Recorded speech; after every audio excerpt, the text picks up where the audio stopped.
Assalamualaikum warahmatullahi wabarakatuh. Selamat pagi anak-anak. Bagaimana kabarnya? Semoga semuanya sehat selalu ya. Insya Allah hadir semua ya. Absen kan? Saya tidak panjang lebar dalam menjelaskan video ini karena memang terbatas durasinya. Pada pertemuan kali ini kita akan membahas tentang matematika peminatan ya, sesuai jadwal. Kelas 12 MIPA sekarang ya. Sebelumnya selamat atas kenaikan kelas kalian, semoga lebih semangat lagi, lebih fokus lagi dalam belajar. Oke, kita langsung masuk saja ke kompetensi dasar. Nanti silakan kalian bisa baca sendiri. Kita akan membahas 2 KD di sini tentang limit fungsi trigonometri. Kemudian KD yang kedua tentang limit ketahinggaan. Nah, materinya pokoknya apa saja limit fungsi trigonometri dengan ada 4 subbabnya. Yang pertama, kedua, ketiga saya rasa hanya pengertian saja. Kemudian nanti kita fokus ke yang keempat, menyelesaikan limit fungsi trigonometrinya. Kemudian kode berikutnya adalah limit di ketahinggaan fungsi aljabar dan fungsi trigonometri. Nanti kita akan bertemu dengan limit aljabar, bentuk-bentuk khususnya ya. Oke, kita lanjut. Pengertian limit fungsi di suatu titik itu kalau dalam sehari-hari kalian pernah mendengar tentang kartu kredit ya. Misalnya sebuah kartu kredit itu memiliki limit 5 juta, itu artinya kartu kredit tersebut mempunyai ambang batas 5 juta. Jadi hanya mendekati 5 juta, tidak boleh lebih dari 5 juta misalnya kita mau pakai. Nah, dalam matematika pun limit dapat diartikan sebagai batas yang dapat dicapai di suatu titik. Gitu ya. Nah, secara grafik bisa saya visualkan seperti ini. Pengertian limit itu misalnya limit X menuju A dari kiri ini, kemudian nilainya B. Kemudian limit X menuju A dari kanan, ini kanan itu plus, ke kiri itu minus. Ini garis pink yang sebelah kiri kanan ini itu juga nilainya B. Nah, ini sama ya, dari kiri nilainya B, dari kanan nilainya B untuk X menuju A. Maka dikatakan limit ini ada. Limit X menuju A fx sama dengan nilainya B. Bagaimana kalau tidak sama? Nah, seperti ini. Dari kiri nih nilainya B, dari kanan nilainya C. Nah, ini kan tidak sama, B dan C. Maka limit yang seperti ini tidak terdefinisi. Itu gampangannya secara visual ya. Kemudian saya langsung masuk ke rumus saja, rumus dasar limit fungsi trigonometri. Untuk penjabaran rumusnya nanti pada saat pembelajaran secara langsung ya. Ini saya langsung masuk ke rumusnya saja yang sering dipakai atau rumus dasarnya. Limit X menuju 0 ya, ini hanya berlaku pada X menuju 0. X per sin X itu nilainya 1. Nah, kalau dibalik juga misalnya sinnya di atas, X yang di bawah itu sama. X menuju 0, sin X per X sama dengan 1 juga. Hal ini akan berlaku pada tangen juga, sama ya, nilainya 1. Rumus itu kita bisa kembangkan kalau X nya kita kasih koefisien. Limit X menuju 0 AX per sin BX, itu nilainya adalah koefisien dari X nya, A per B. Nah, kalau sinnya di atas itu sama, jadi hasilnya adalah ya yang atas dibagi yang bawah, A per B. Sama juga pada tangen. Kemudian ada rumus dasar gabungan dari sin dan tangen. Limit X menuju 0 sin AX per tangen BX, atau dibalik tangen BX per sin AX sin BX, itu nilainya A per B. Yang jelas penyebut dibagi pembilang per penyebut gitu ya hasilnya ya. Oke, untuk lebih jelasnya kita masuk ke contoh soal. Contoh yang pertama, limit X menuju 0 3X per sin 4X. Nah, ini kan A-nya hanya 3, B-nya 4 sesuai dengan rumus tadi ya. Maka hasilnya langsung bisa kita temukan 3 per 4 karena X menuju 0. Sudah sesuai dengan bentuk dasar tadi.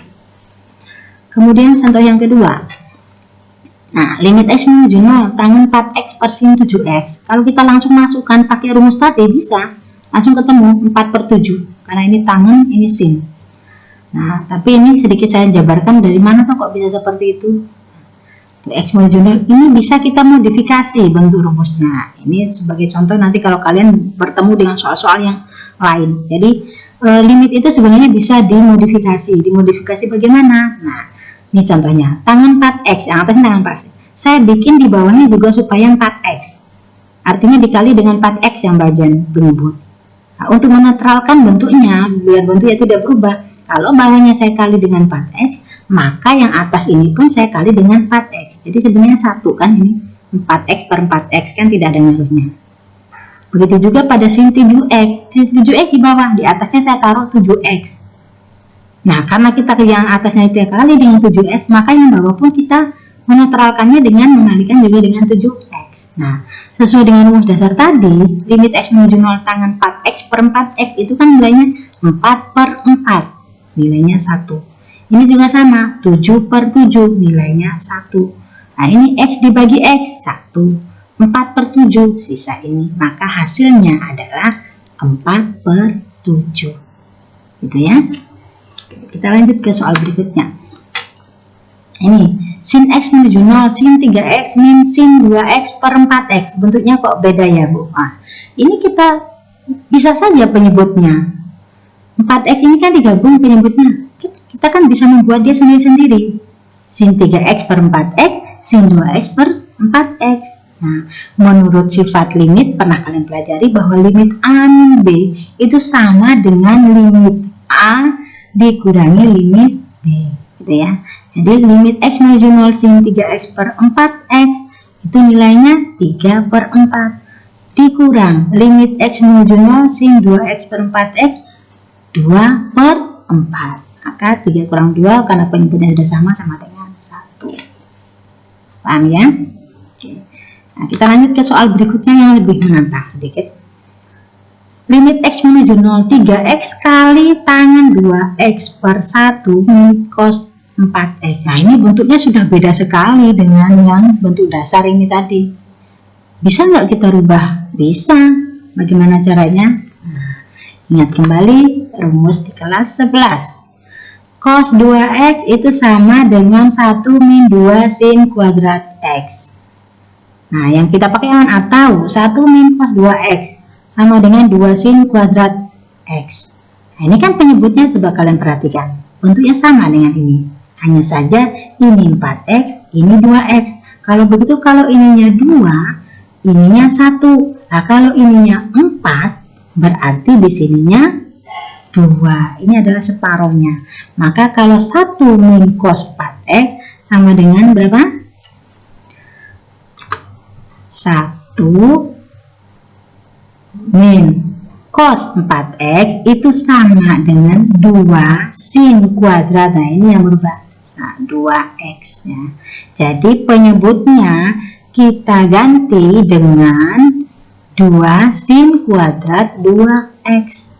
Nah, kalau sudah seperti ini, saya pisahin sendiri-sendiri biar bentuknya sama dengan bentuk dasar tadi. 3X saya pasangkan, ini kan sin kuadrat. Nah, sin kuadratnya saya pisah sendiri-sendiri. Sin kuadrat 2X itu sama dengan sin 2X kali sin 2X. Nah, 3X ini dipasangkan dengan sin 2X yang satunya.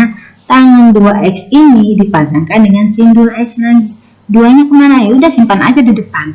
Ini kan konstanta, jadi bisa kita keluarkan ya. Nah, ini sudah sama dengan bentuk dasar tadi. Jadi 3 per 2. 2 ini, 2 yang ini bisa dari sini ya. 2 ini. Kemudian ini 3 per 2. Ini juga 2 per 2. Maka jawabannya adalah 3 per 4. Bisa ya. Jadi tolong materi-materi kelas 11 diingat kembali. Oke, selanjutnya ini ada saya kasih soal latihan. Silakan dikerjakan langsung. Seperti ini bagaimana? Kemudian ini bagaimana? Ini sama dengan contoh. Ini caranya gimana? Sin X, X-nya diganti dengan pi per 4. Hasilnya berapa?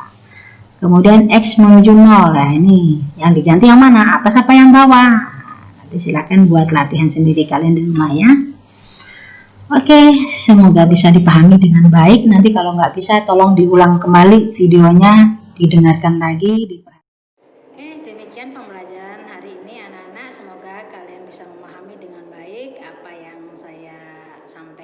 tadi. Jika ada pertanyaan silakan mengirim lewat WA pribadi saya juga boleh. Terima kasih atas perhatiannya. Assalamualaikum warahmatullahi wabarakatuh.